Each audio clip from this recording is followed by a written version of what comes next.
اعوذ باللہ من الشیطان الرجیم بسم اللہ الرحمن الرحیم۔ مائی وائس چینل کے معزز ناظرین السلام علیکم۔ ناظرین، ایک شخص نے اپنی بیٹی کو سردی سے بچانے کے لیے اس نے $20 لاکھ اپنے بیگ سے نکالے اور ان کو آگ لگا دی۔ یہ حرکت جس شخص نے کی تھی، اس شخص کی 1 سال کی کمائی میک ڈونلڈز کی 1 سال کی سیل سے بھی زیادہ تھی۔ مائی وائس چینل کی ویڈیوز میں ایک بار پھر سے خوش آمدید۔ اگر آپ ہمارے چینل پر نئے ہیں تو برائے مہربانی ہمارے چینل کو سبسکرائب کریں اور بیل آئیکن کو دبانا مت بھولیے گا تاکہ ہماری مزید آنے والی ویڈیوز کا نوٹیفیکیشن آپ کو ملتا رہے۔ ناظرین، دنیا کی امیر ترین شخصیات کی فہرست میں ایک نام شامل ہی نہیں ہو سکا اور وہ نام ہے پیبلو ایسکوبار۔ یہ شخص لیٹ 19 کے دور میں کوکین، ڈرگز اور دنیا میں کئی مختلف جرائم کا بادشاہ ہوا کرتا تھا۔ پیبلو ایسکوبار کے ڈرگ سمگلنگ نیٹ ورک نے اس کو حد سے زیادہ امیر بنا دیا تھا۔ بے شک اس کی وجہ سے ان گنت زندگیاں تباہ ہوئیں اور اس کا کمایا ہوا پیسہ غیر قانونی طریقوں پر مبنی تھا، لیکن 1992 میں پیبلو ایسکوبار $30 بلین کا مالک تھا۔ برونائی کے سلطان کے بعد پیبلو دنیا کا دوسرا امیر ترین شخص تھا۔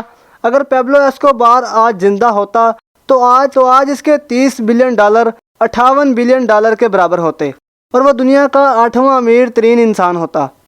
پیبلو ایسکوبار کی ڈرگ سپلائی کا نیٹ ورک اتنا پاورفل تھا کہ پورے 90% امریکہ کو کوکین صرف ایسکوبار کا نیٹ ورک سپلائی کرتا تھا اور پوری دنیا کا 80% حصہ پیبلو ایسکوبار کے ڈرگ پر انحصار کرتا تھا۔ اس خطرناک سپلائی نیٹ ورک کو بہامس کے ایک آئی لینڈ سے چلایا جاتا تھا اور یہ آئی لینڈ پیبلو ایسکوبار کا ہیڈ کوارٹر تھا۔ اس آئی لینڈ پر ایک ایئرپورٹ بنا ہوا تھا جہاں کوکین سے بھرے ہوئے جہاز ری فیولنگ کے بہانے سے لینڈ کرتے اور اسی دوران میں ان سے کوکین نکال کر چھوٹے جہازوں میں ڈال کر امریکہ روانہ کر دیے جاتے تھے۔ یہ سلسلہ مہینے یا ہفتے میں ایک بار نہیں ہوتا تھا بلکہ یہ دن میں 5 سے 6 مرتبہ ہوتا تھا۔ ناظرین، روزانہ امریکہ میں 15,000 kg کوکین بھیجا جاتا تھا جو پورے سال کا 5,40,000 kg بنتا ہے۔ جی ہاں، پورے سال میں پیبلو ایسکوبار 5,40,000 kg کوکین صرف امریکہ میں بھیجتا تھا۔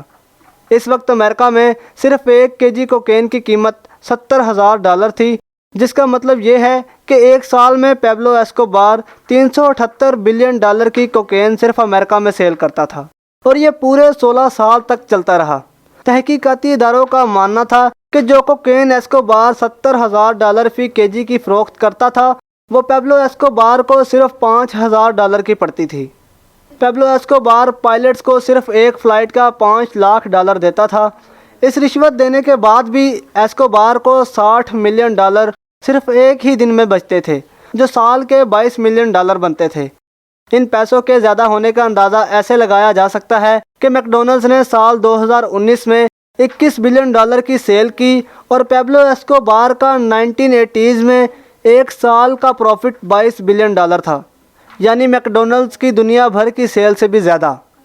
اور ظاہر ہے یہ سارا پیسہ پیبلو ایسکوبار ہارڈ کیش کی صورت میں رکھتا تھا۔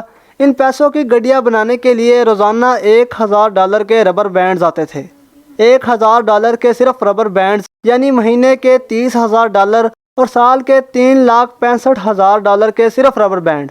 ناظرین، یاد رہے کہ موجودہ امریکی صدر کی پورے سال کی سیلری پیبلو ایسکوبار کے پیسوں پر لگے ربر بینڈ کی قیمت جتنی ہے۔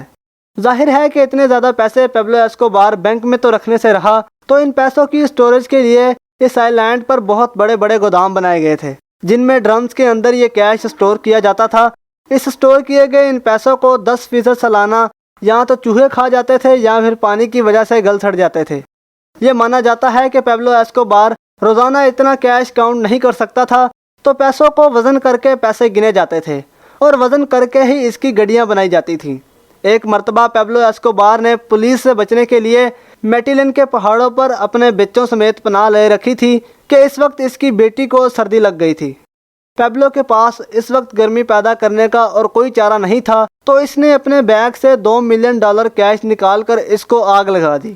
جی ہاں، پورے $20 لاکھ۔ یہ بات پیبلو ایسکوبار کے مرنے کے بعد اس کے بیٹے نے ایک میڈیا انٹرویو میں بیان کی تھی، اور جیسا کہ اس طرح کی زندگی کا اختتام بھی خوفناک ہوتا ہے ویسا ہی پیبلو ایسکوبار کے ساتھ ہوا۔ ناظرین، 1993 میں پیبلو ایسکوبار ایک پولیس مقابلے میں مارا گیا۔ پیبلو کے قصے آج تک پوری دنیا میں ایک مثال بن کر رہ گئے کہ انسان جتنا بھی امیر ہو جائے اس کو ساری دولت اسی دنیا میں چھوڑ کر جانی ہے۔ تو ناظرین، یہ تھی ہماری آج کی ویڈیو۔